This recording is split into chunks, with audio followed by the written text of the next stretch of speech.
Are we headed for recession? It is one of the most pressing economic questions of the day. And even among credentialed analysts, there is no consensus opinion on the answer.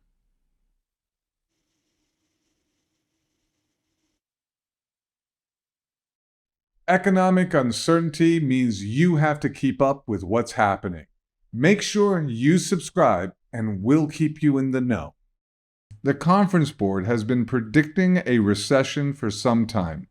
In its most recent forecast issued just days ago, the Conference Board reiterated its projections, saying that weaknesses emerging in some parts of the economy will intensify and grow more diffuse over the coming months, leading to a recession.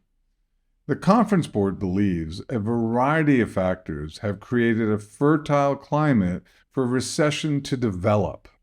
Among the factors they list are persistent inflation, the Federal Reserve's hawkish interest rate posture, and the credit crunch emerging from recent banking system events.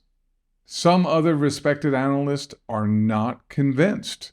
Simon Hamilton, managing director at the Wise Investor Group of Raymond James, says now the chances of the recession are no better than 50-50.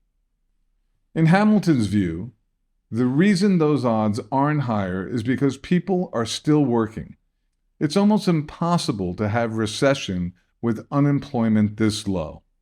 The government's official unemployment rate remains close to its lowest level in more than 50 years, in spite of the fastest interest rate tightening campaign in 4 decades.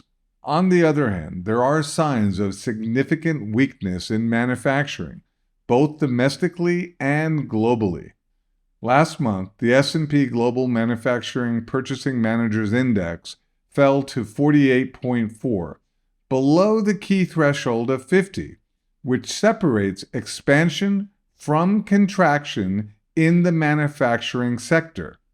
Commenting on the drop, Chris Williamson, chief business economist at S&P Global Market Intelligence, said, May saw a renewed deterioration of business conditions in the U.S. manufacturing economy, which will add to concerns about broader economic health and recession risks.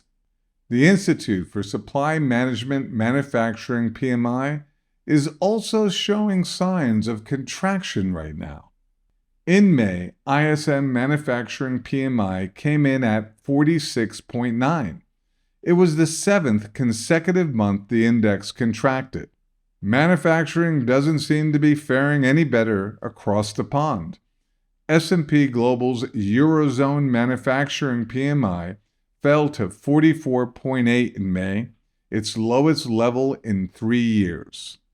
In China, the world's second largest economy and largest exporter, signs of industrial weakness are prominent as well. At the end of May, China's National Bureau of Statistics reported that the official state manufacturing PMI fell deeper into contraction territory last month, dropping to 48.8 from the 49.2 posted in April. 1 week later, China's Customs Bureau reported that exports from the country sank 7.5% year-over-year last month. Last week, the Federal Reserve concluded its latest policy meeting by deciding for the first time in the last 11 meetings not to raise interest rates. Normally, this would seem to imply that things are leveling out economically. However, the news on this is mixed. Right after the Fed policy meeting, the Federal Open Market Committee projected there'll be 2 more quarter-point rate hikes this year. If they follow through, it would put the upper end of the Fed funds target range at 5.75%, the highest level in 22 years. So as you can see, the jury is still out on recession. It will be interesting to follow the events over the next few weeks and months to see what happens. That's why I suggest you take the time to learn more about what's really going on in the economy by attending our exclusive one-on-one web conference at AugustaPreciousMetals.com/webconference.